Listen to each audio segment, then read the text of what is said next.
18ஆம் படியில் ஏறும் பொழுது அவசரம் இல்லாமல், இன்றைக்கி நிறைய பேர்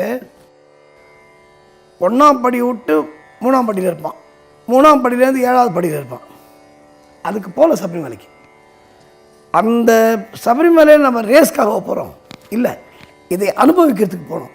இந்த சபரிமலை பாதை என்பதே புனிதமான பாதை.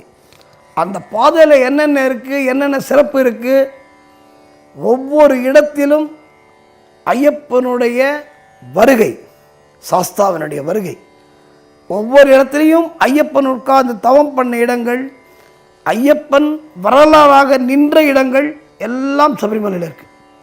ஏதோ சபரிமலை பிக்னிக் போயிட்டு ஜாலியாக வரேன், நான் 40 நாள் விரதம் இருந்தேன், ஐயப்பனை பார்த்தேன், அந்த மாதிரி மலை இல்லை அது.